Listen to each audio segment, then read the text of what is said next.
Brought to you by Edgeless Diagnostics. Edgeless Diagnostics. शुरुआत एक रास्ते से करते हैं जो दुनिया के सबसे अहम रास्तों में गिना जाता है। लाल सागर या रेड सी एशिया और अफ्रीका महाद्वीप के बीच में है और उत्तर में इसका सिरा मिलता है इजिप्ट के सिनाई पेनिनसुला से। वहां से दो रास्ते निकलते हैं। एक रास्ता सुएज की खाड़ी होते हुए सुएज नहर की ओर चला जाता है और दूसरा अकाबा की खाड़ी होते हुए इजराइल के शहर ईलेट की ओर चला जाता है। लाल सागर के बेसिन में कौन कौन से देश बसे हुए हैं आपको बताते हैं। एशिया महाद्वीप में आ जाइए तो यहाँ है सऊदी अरब, जॉर्डन, यमन और इजराइल। और अफ्रीका महाद्वीप में आ जाइए तो वहाँ हैं Egypt, Ethiopia, Djibouti, Sudan, Somalia और इरिट्रिया। लाल सागर एक ऐसा समुद्री मार्ग है जिसका इस्तेमाल कई देश व्यापार के लिए करते हैं और ये इतना अहम रास्ता है कि यहाँ से हर साल दुनिया का 10% ट्रेड इसी रास्ते से होता है।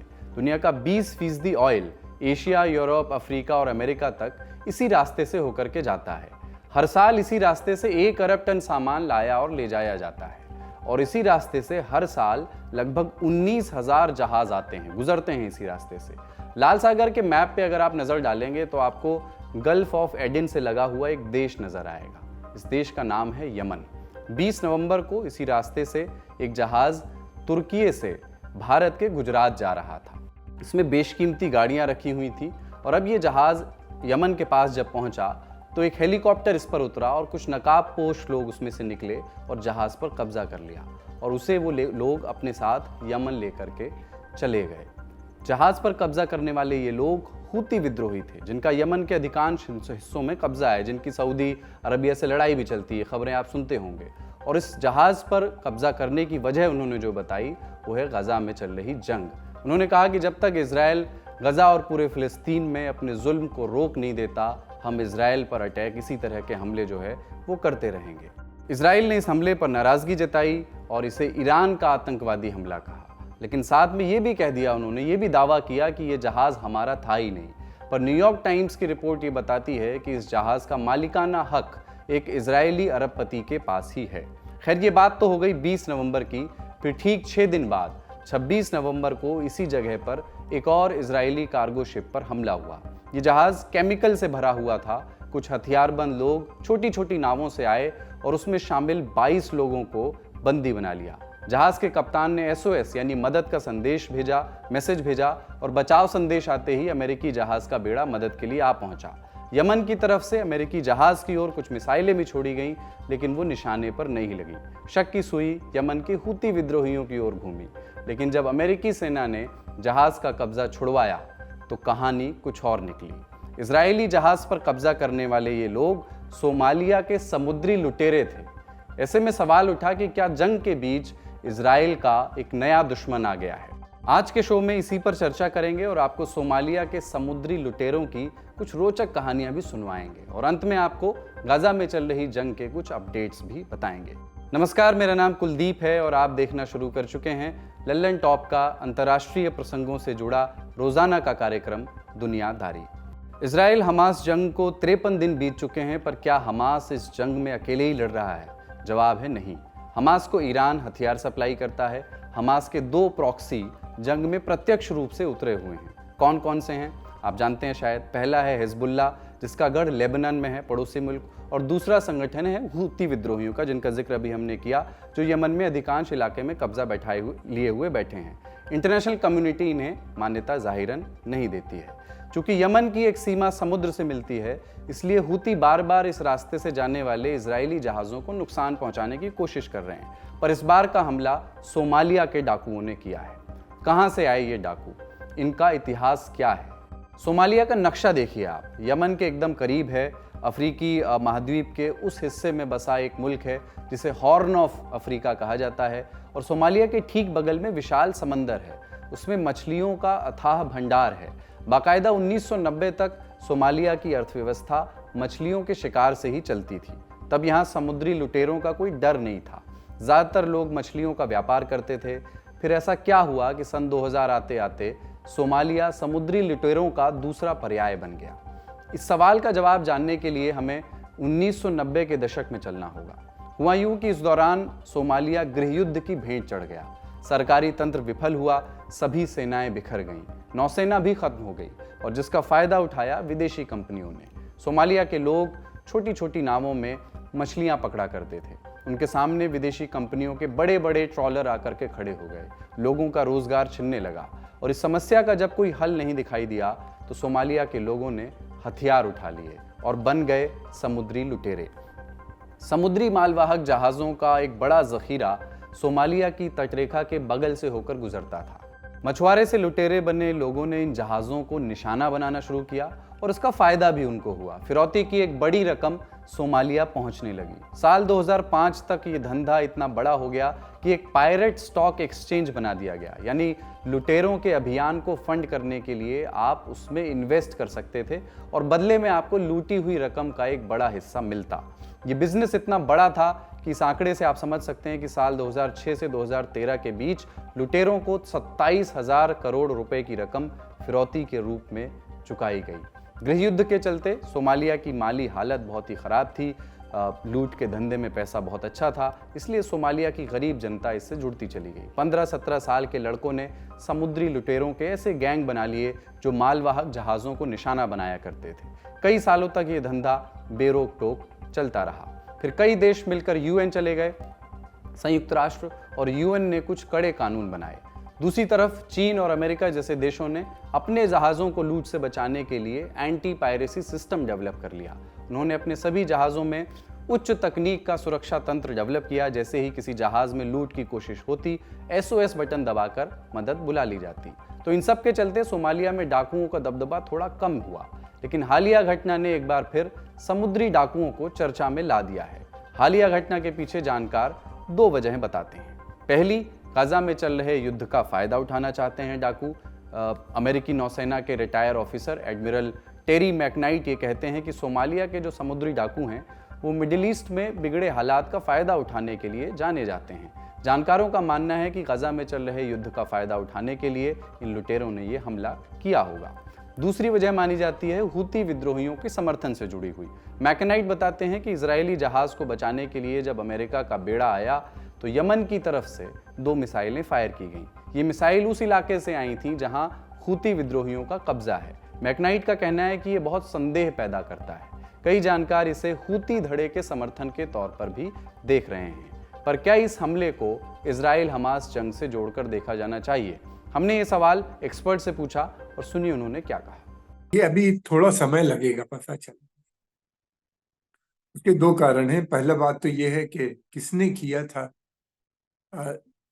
ये लॉलेस स्टेट है सोमालिया। यहाँ पे जो मेजर ग्रुप है वो अशबाब है, और अशबाब जो है ये अलकायदा का है। अलकायदा का बेसिक जो वो है फोकस वो अमेरिका पे है, इजराइल पे उन्हीं ने कभी, ये जितने भी आतंकवादी संगठन है इन्हीं ने इजराइल से के बाद पे कभी अटैक नहीं किया या कुछ नहीं किया। अलकायदा का हमेशा से रहा है, और ISS का तो ना इजराइल ना अमेरिका दोनों से भी नहीं रहा है, बल्कि उनका टारगेट मेनली शिया जो ईरान या उस तरह से देखा जाए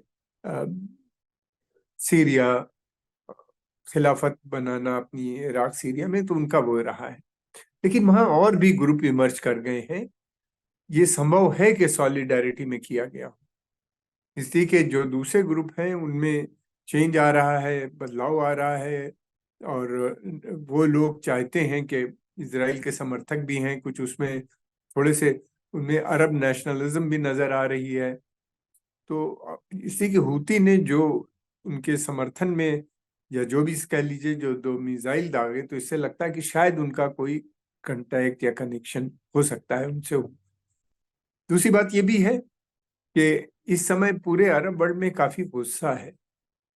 हमास के साथ जो हुआ वो हो जाता तो शायद इतना ना रहता, जिस तरीके से मकान गिराए गए लोगों के ऊपर हुए, तो बहुत ज्यादा गुस्सा नजर आता है पूरे अरब क्षेत्र में। क्या अमेरिका में भी दिखाई दे रहा है, यूरोप में भी जिस तरह के डिमॉन्स्ट्रेशंस, यानी गोरे उनमें आ रहे हैं खुल के निकल के, तो वो इसलिए लगता है कि संभव हो सकता है। हूती का जहां तक सवाल है, वो तो किसी ने भी किया हो तो उसका सपोर्ट करो, as long as Israeli ship जा रहा है।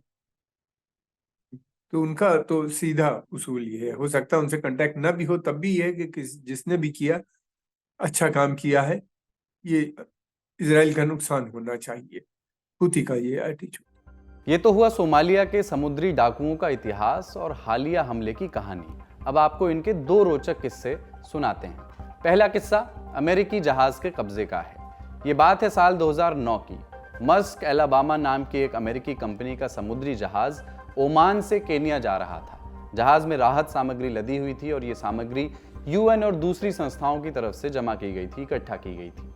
गरीब मुल्क जैसे कि युगांडा, रवांडा आदि में ये बांटी जानी थी और इस रूट से जाते हुए उन्हें सोमालिया के बगल से गुजरना था। जहाज के कप्तान रिचर्ड फिलिप्स थे। 8 अप्रैल की सुबह मछली पकड़ने वाली 2 नावों से 4 लुटेरे कप्तान फिलिप्स के जहाज तक पहुंचे। सभी को बंधक बनाकर जहाज को अपने कंट्रोल में ले लिया और जहाज पर चढ़े इन 4 लुटेरों का एक लीडर था, नाम था अब्दुवाली मुसे। चारों में सबसे ज्यादा अनुभवी वही था। उसने बंदूक की नोक पर फिलिप्स से पूछा, ये जहाज कहाँ का है? फिलिप्स ने जवाब दिया, अमेरिका का। ये सुनते ही उसे लगा कि अब फिरौती की बड़ी रकम वसूल कर ली जाएगी, लेकिन उनको क्या पता था कि अमेरिका इतनी आसानी से उन्हें जाने नहीं देगा। वो कप्तान फिलिप्स को लेकर सोमालिया जाने लगे, लेकिन उनके क्रू में से किसी ने अमेरिका की नौसेना से संपर्क कर लिया। फिलिप्स 3 दिन तक लुटेरों के कब्जे में रहे। 11 अप्रैल को अमेरिका की तरफ से मदद आई। समुद्र के बीच में हेलीकॉप्टर गड़गड़ाने लगे। पीछे से चली स्नाइपर और 3 लुटेरे वहीं ढेर हो गए। एक लुटेरा बचा, अब्दुवाली मुसे। उसे अमेरिका ले जाया गया। 33 साल की सजा सुनाई गई। इस घटना पर कैप्टन फिलिप्स नाम की एक फिल्म भी बनी, जिसमें मशहूर अभिनेता टॉम हैंक्स, शानदार अभिनेता हैं वो, उन्होंने कैप्टन की भूमिका निभाई थी। फिल्म हिट भी रही, उसने काफी अवार्ड भी जीते। दूसरा किस्सा भारतीय मालवाहक जहाज की हाईजैकिंग से जुड़ा हुआ है। अप्रैल 2017 की बात है।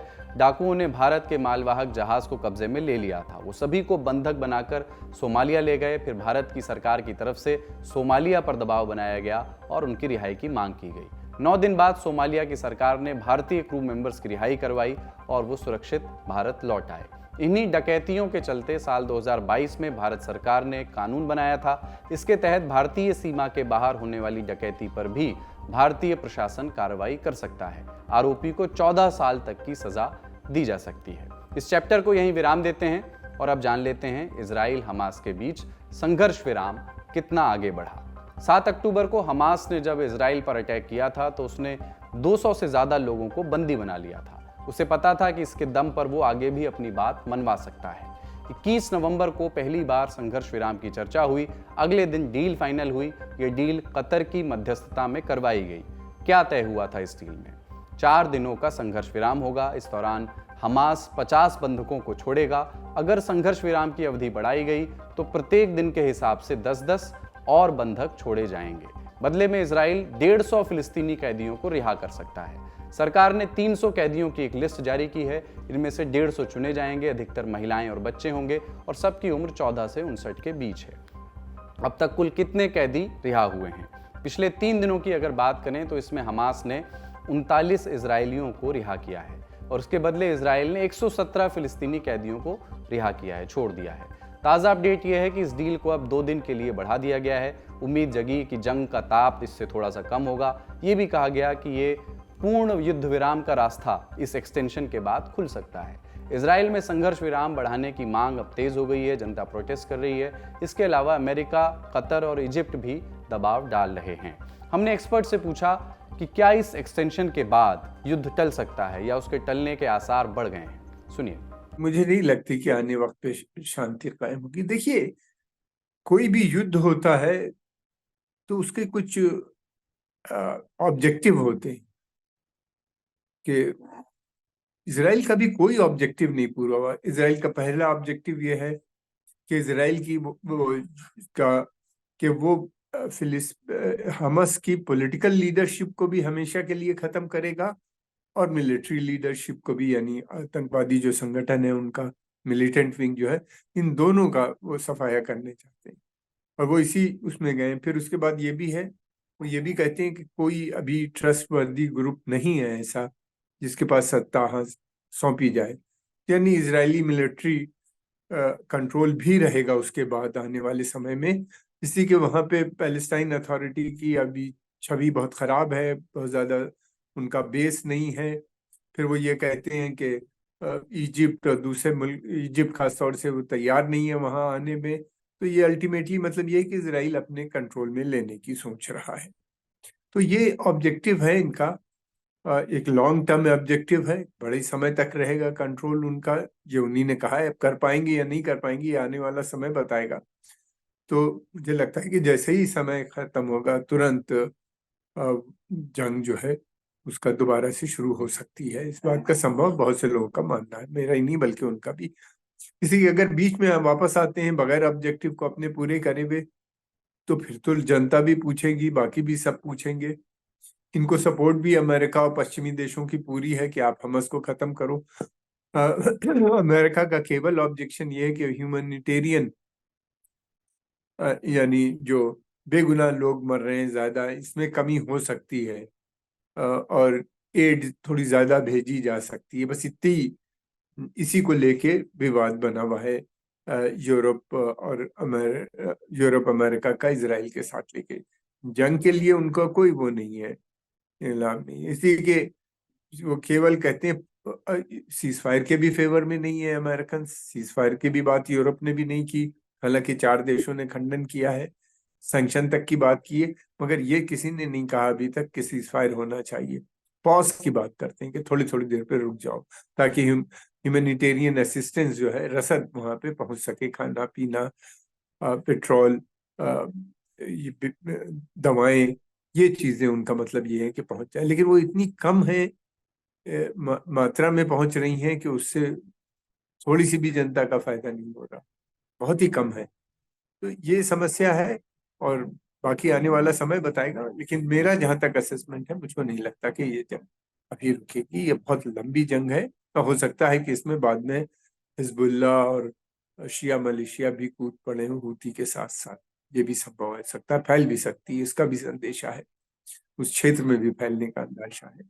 अब ये है कि ये लोग देखिए, अमेरिका, यूरोप, इसराइल, ये सब बहुत आपस में घनिष्ठ मित्र हैं एक दूसरे के। तो इनका पूरा समर्थन है इनको, और ये इनको मिलिट्री सपोर्ट भी हासिल है, हर तरह की इकोनॉमिक सपोर्ट भी इनको वहाँ से, अमेरिका और यूरोप से हासिल है।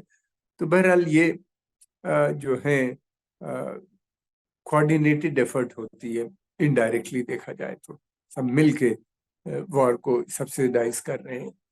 तो अब ये भी देखेंगे यूरोप अमेरिका क्या पक्ष में है कि हिजबुल्लाह और रीजन में ये जंग फैले। क्योंकि अगर जंग रीजन में अगर फैलती है तो तेल की कीमतें बहुत बढ़ सकती हैं, तेल की सप्लाई डिस्टर्ब हो सकती है, उससे तेल की कीमत, ये सारी चीजें हैं। वो लोग, ये इजराइल असेस कर रहा होगा, अमेरिका भी इसके बारे में सोच रहा होगा, देख रहा होगा, उसके बाद पता चलेगा। लेकिन जहां तक गाजा का सवाल है, मुझे नहीं लगता कि युद्ध विराम परमानेंट हो जाएगा या कुछ शांतावादी या कोई बातचीत का दौर शुरू होगा, अभी नजर नहीं आता, क्योंकि इसराइल के कोई भी जो इंटरेस्ट ऑब्जेक्टिव थे पूरे। आज की दुनियादारी में बस इतना ही। शुभ रात्रि, अपना ख्याल रखिए।